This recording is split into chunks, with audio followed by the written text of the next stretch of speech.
This action notes that the PSE review will allow the government to better consider how consent is taught within early years, primary and secondary schools. I'm all for sex and relationships education for young children, even at preschool.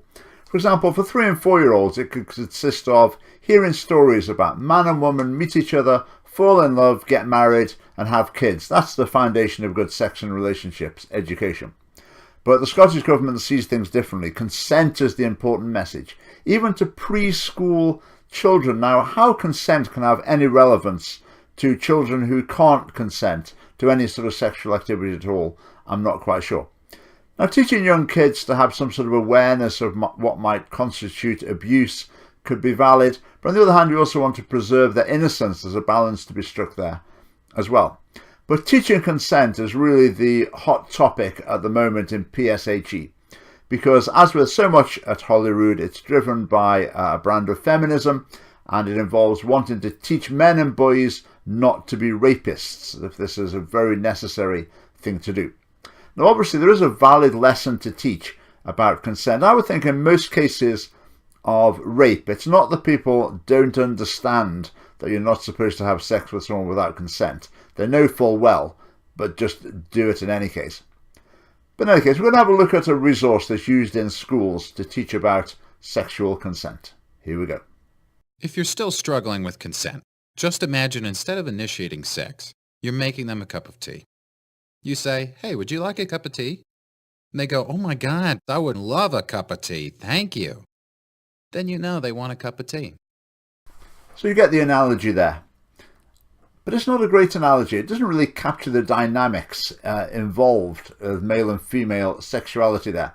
Maybe a better illustration would be that the girl has a delicious chocolate cake and the boy is absolutely starving. He hasn't eaten for 2 days and the boy is asking the girl for a slice of cake.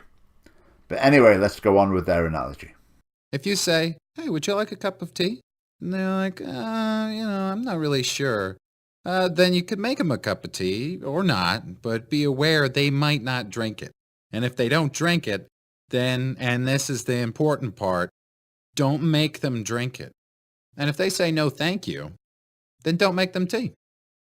They might say, "Yes, please, that's kind of you." And then when the tea arrives, they actually don't want the tea at all. Sure, that's kind of annoying as you've gone to all the effort of making the tea, but they remain under no obligation to drink the tea.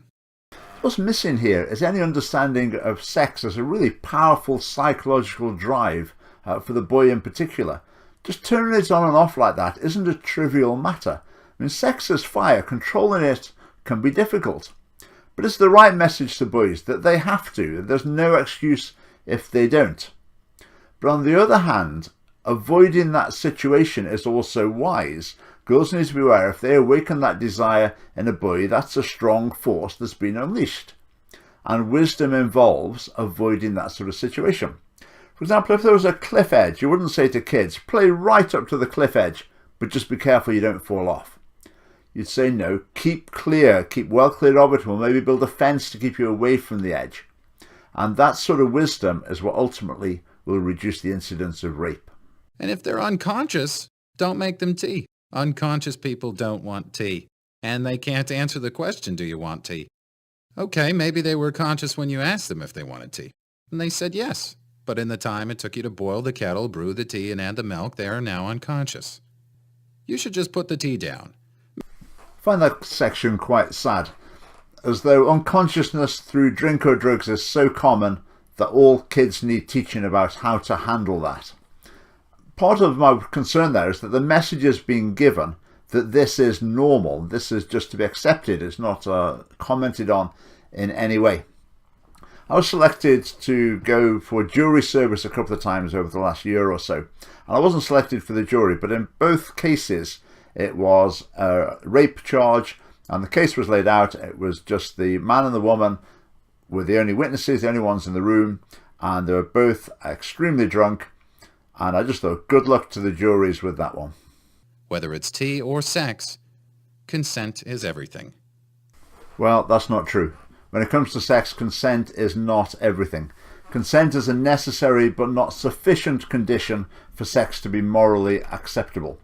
think of a few cases. An adulterous affair, so two people married to other people consent to have sex with each other, destroying each other's families and damaging the kids quite significantly. Is that acceptable just because they consented? No. What if a man approaches a woman, promising eternal love, but knowing full well he just wants to have sex that night, and she consents? Because they've consented, is that acceptable? No, it isn't. What about a 16-year-old trying to seduce a 13-year-old, which the Scottish law would overlook, wouldn't take any action against that?